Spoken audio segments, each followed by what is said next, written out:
Bonjour à tous et bienvenue sur Loclass TV, la chaîne où on review l'intégralité des épisodes de Pokémon.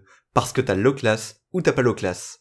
19ème épisode, Tentacool et Tentacruel, suite directe du précédent épisode où après avoir passé des vacances à Porta la Vista, le Pokégroupe a envie de quitter l'île où ils n'ont plus rien à faire, mais vont se confronter à un petit souci. En effet, alors qu'un hôtel est en pleine construction et commandé par Nastina, la cousine de la Nastina de l'épisode précédent, un groupe de Tentacool va commencer à s'attaquer aux personnes qui se chargent du chantier. Nastina va donc demander au Pokégroupe s'il est possible de se débarrasser des Tentacools, ce qu'Ondine n'acceptera bien sûr pas du tout.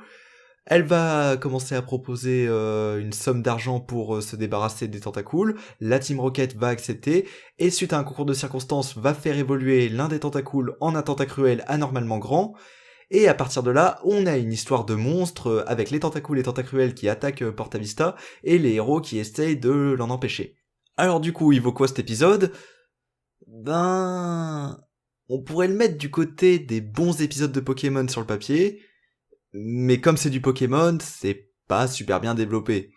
Bon, je vais essayer de me faire comprendre. Sur le papier, c'est cool, une histoire de monstre qui est vraiment impressionnante. Enfin, on nous sort un Tentacruel vraiment immense de 50 ou voire peut-être même 100 mètres de haut qui détruit une ville, les tentacules qui sont là pour le soutenir.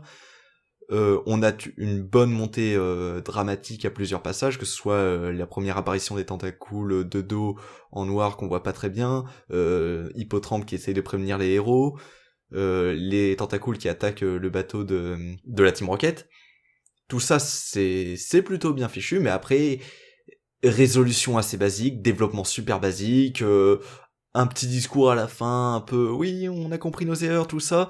Donc, sur le papier, ouais, c'est bien, ça montre les Pokémon liés à la nature, faut respecter les Pokémon, faut respecter la nature. Sur le papier, c'est un bon message que défend la série, la saga Pokémon, tout ça. Mais après, c'est surtout des idées qui sont bien pensées. Ça se voit que c'est développé pour des gamins, et que par conséquent, bah, c'est pas super bien fichu. Bon, comparé à l'épisode d'avant où tout s'enchaînait de manière complètement incohérente, sans qu'il y ait vraiment de fil conducteur, ça va. On est largement au-dessus. Mais, ouais. On va dire, sur le papier, c'est pas mal. Dans les faits, ouais. Après, on a toujours cet aspect début de l'animé Pokémon qui s'autorise plein de choses, genre Nastina qui sort les flingues, les tanks et tout ça. Ok, d'accord, c'est assez drôle que d'un côté tu fasses un développement super basique sur ton fond et sur la forme tu te permets de mettre des trucs comme ça, mais bon, ça doit être une autre époque.